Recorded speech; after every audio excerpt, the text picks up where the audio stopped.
اسرائیل کی جانب سے غزہ میں جارحانہ اور غیر انسانی کارروائیوں کے ساتھ ساتھ غزہ پٹی پر قبضہ بڑھانے کے اقدامات کا سلسلہ جاری ہے۔ اسرائیل نے فلسطینیوں کو ملنے والی بین الاقوامی امداد کو روکنے کے بعد اب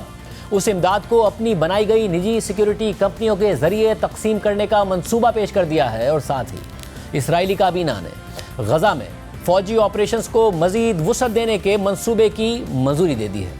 اس حوالے سے ایکس پر جاری ایک ویڈیو میں اسرائیلی وزیر اعظم نیتن یاہو نے کہا کہ غزہ میں اب شروع ہونے والی کارروائی شدید ہوگی اور غزہ کی آبادی کو ان کے تحفظ کے لیے ہٹایا جائے گا، اور اسرائیلی فوجی غزہ میں جا کر چھاپے ماریں گے اور پھر پیچھے نہیں ہٹیں گے۔ یعنی اسرائیلی منصوبے کے تحت غزہ پر مکمل طور پر قبضہ کیا جائے گا اور غیر معینہ مدت تک وہاں اسرائیلی فوج کی موجودگی برقرار رہے گی، اور اسی مقصد کے تحت اسرائیلی فوج اپنے ہزاروں ریزرو فوجیوں کو متحرک کرنے اور بڑی تعداد میں فلسطینیوں کو جنوبی علاقے کی طرف دھکیلنے کی تیاریاں کر رہی ہے۔ بین الاقوامی خبر رساں ادارے ایسوسی ایٹڈ پریس کے مطابق 2 اسرائیلی عہدیداروں نے بتایا ہے کہ اسرائیل نے پیر کو غزہ کی پوری پٹی پر قبضہ کرنے اور غیر معینہ مدت کے لیے اس علاقے میں رہنے کے منصوبے کی منظوری دے دی ہے، اور اگر اس منصوبے پر عمل درآمد کیا گیا تو فلسطینی سرزمین پر اسرائیلی کارروائیوں کو بڑے پیمانے پر وسعت ملے گی اور ممکنہ طور پر شدید بین الاقوامی مخالفت سامنے آئے گی۔ اسرائیلی فوج کے سربراہ کی جانب سے ہزاروں ریزرو فوجیوں کو طلب کرنے کے اعلان کے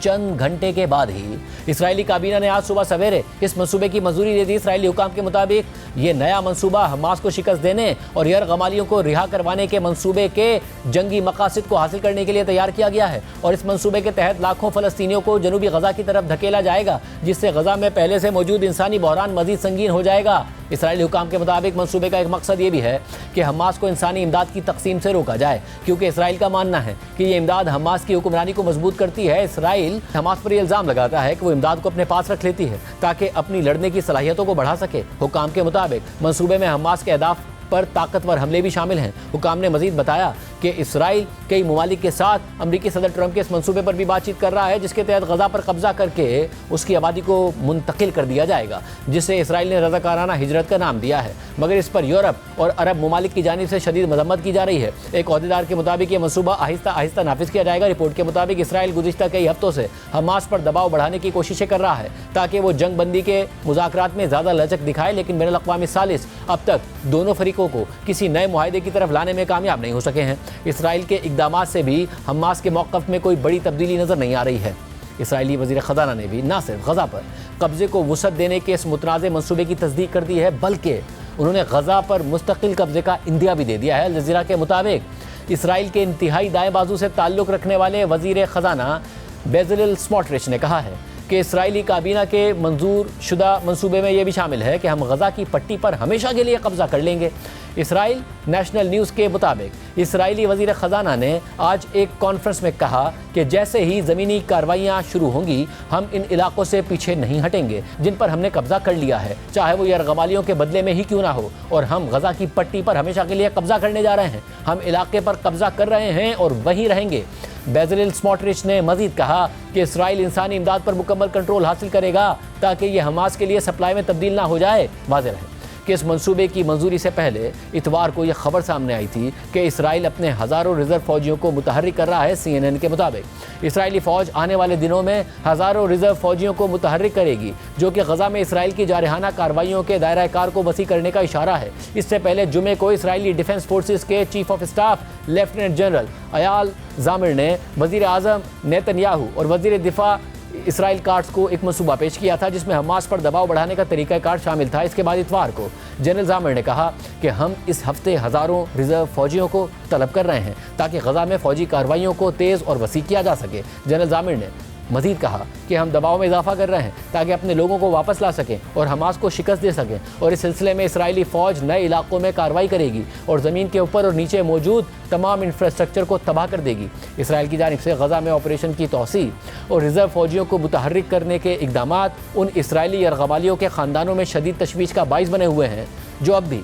حماس کی قید میں موجود ہیں۔ ایسوسی ایٹڈ پریس کے مطابق یرغمالیوں کے خاندانوں کی حمایت کرنے والے ہاسٹیج فورم کا کہنا ہے کہ یہ منصوبہ تمام یرغمالیوں کی جان کو خطرے میں ڈال دے گا، اور فورم نے اسرائیلی فیصلہ سازوں پر زور دیا ہے کہ وہ یرغمالیوں کو ترجیح دیتے ہوئے کوئی معاہدہ طے کریں۔ پیر کو اسرائیلی پارلیمنٹ کی ایک کمیٹی میٹنگ کے دوران ایک اسرائیلی یرغمالی کی والدہ نے اسرائیلی فوجیوں سے اپیل کی کہ وہ اخلاقی اور اصولی وجوہات کی بنیاد پر ریزرو ڈیوٹی کے لیے رپورٹ نہ کریں۔ اس کے علاوہ اسرائیل نے غزہ پٹی کو ملنے والی امداد سے متعلق بھی ایک متنازع تجویز پیش کر دی ہے، جسے اقوام متحدہ نے مسترد کر دیا ہے۔ ایسوسی ایٹڈ پریس کی رپورٹ میں اس حوالے سے لکھا ہے کہ امدادی گروپس کو ملنے والے ایک انٹرنل میمو کے مطابق اسرائیل نے اقوام متحدہ کو آگاہ کیا ہے کہ وہ غزہ میں امداد کی تقسیم کے لیے نجی سیکیورٹی کمپنیوں کا استعمال کرے گا۔ اتوار کو ایک بیان میں اقوام متحدہ نے کہا کہ وہ اس منصوبے میں شامل نہیں ہوگا کیونکہ یہ اس کے بنیادی اصولوں کی خلاف ورزی کرتا ہے۔ یہ میمو جو اتوار کو امدادی تنظیموں کو بھیجا گیا اس میٹنگ کی تفصیلات پر مشتمل تھا جو غزہ میں امداد کی ترسیل کے انچارج اسرائیلی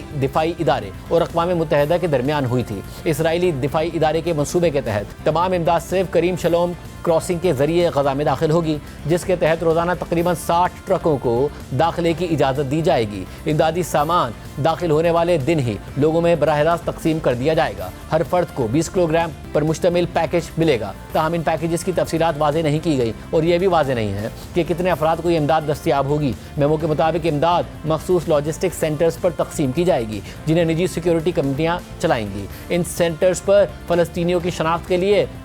فیشل ریکگنیشن کا استعمال کیا جائے گا اور قریبی علاقوں میں موجود افراد کو SMS کے ذریعے اطلاع دی جائے گی کہ وہ امداد حاصل کرنے آ سکتے ہیں۔ امدادی کارکنوں کا کہنا ہے کہ اس منصوبے کے تحت امداد فلسطینیوں کو ان کی موجودہ جگہوں پر پہنچانے کے بجائے ان مراکز پر دی جائے گی جس سے عملاً لوگ جبری نقل مکانی پر مجبور ہو جائیں گے۔ اقوام متحدہ نے کہا ہے کہ اسرائیل کا امدادی منصوبہ غزہ کی ایک بڑی آبادی خصوصاً سب سے زیادہ کمزور افراد کو بنیادی ضروریات سے محروم کر دے گا۔ اقوام متحدہ کے مطابق یہ منصوبہ زندگی بچانے والی اشیاء پر کنٹرول کو ایک دباؤ ڈالنے کے حربے کے طور پر استعمال کرنے کے لیے بنایا ہوا معلوم ہوتا ہے جو ایک فوجی حکمت عملی کا حصہ ہے۔ میمو میں مزید انکشاف کیا گیا ہے کہ امریکی حکومت نے اسرائیلی منصوبے کے لیے واضح حمایت کا اظہار کر دیا ہے، تاہم یہ واضح نہیں ہے کہ نجی سیکیورٹی کمپنیاں یا امدادی سامان کے لیے فنڈنگ کون فراہم کرے گا۔ اس ساری صورتحال میں یمن کے حوثی باغیوں نے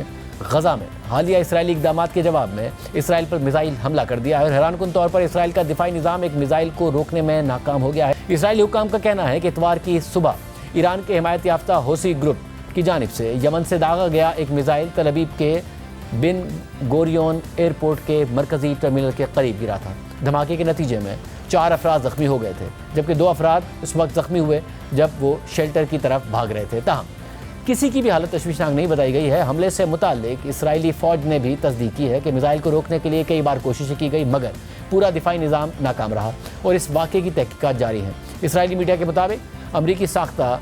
تھارڈ سسٹم اور اسرائیل کا اپنا ایرو سسٹم میزائل کو روکنے میں ناکام رہا۔ حملے کے بعد حوثی باغیوں نے اس کی ذمہ داری قبول کرتے ہوئے اعلان کر دیا کہ غزہ میں فوجی آپریشنز کو وسعت دینے کے جواب میں وہ اسرائیل کے خلاف ایک جامع فضائی ناکہ بندی کریں گے اور اس سلسلے میں وہ اسرائیلی ایئرپورٹس کو بار بار نشانہ بنائیں گے۔ BBC کے مطابق اسرائیلی وزیر اعظم نیتن یاہو نے اعلان کیا ہے کہ وہ حوثیوں کو بھرپور جواب دیں گے۔ سوشل میڈیا پر جاری ایک ویڈیو پیغام میں نیتن یاہو نے کہا کہ ہم نے پہلے بھی حملہ کیا تھا، آئندہ بھی کریں گے۔ اس کے بعد اپنے ایک بیان میں نیتن یاہو نے مزید کہا کہ حوثیوں کے حملے دراصل ایران سے آ رہے ہیں اور اسرائیل حوثیوں کے حملے اور ان کے ایرانی ماسٹرز کو اپنی مرضی کے وقت اور مقام پر جواب دے گا۔ اسرائیل کی جانب سے کارروائی کی دھمکی پر ایران کا رد عمل بھی سامنے آیا ہے۔ رائٹرز کے مطابق ایران کے وزیر دفاع عزیز نصیر زادہ نے کہا ہے کہ اگر امریکہ یا اسرائیل نے ایران پر حملہ کیا تو تہران بھرپور جواب دے گا۔ ایران کے وزیر دفاع نے ایران کے سرکاری ٹی وی پر بات کرتے ہوئے کہا کہ اگر امریکہ یا اسرائیل کی جانب سے یہ جنگ شروع کی گئی تو ایران ان کے مفادات، اڈوں اور افواج کو نشانہ بنائے گا۔ انہوں نے مزید کہا کہ ایران کی اپنے ہمسایہ ممالک کے ساتھ کوئی دشمنی نہیں ہے، لیکن اگر حملہ ہوا تو خطے میں موجود امریکی اڈے ایران کے نشانے پر ہوں گے۔ اس کے بعد اب سے کچھ دیر پہلے یہ خبر سامنے آئی ہے کہ اسرائیل اور امریکہ نے حوثیوں کے خلاف یمن میں مشترکہ فضائی حملے کر دیے ہیں۔ الجزیرہ کے مطابق اسرائیل اور امریکہ نے یمن کے ساحلی شہر حدیدہ میں حملے کیے ہیں اور حملوں میں تقریباً 30 جنگی جہازوں کے اسکواڈرن نے حصہ لیا ہے۔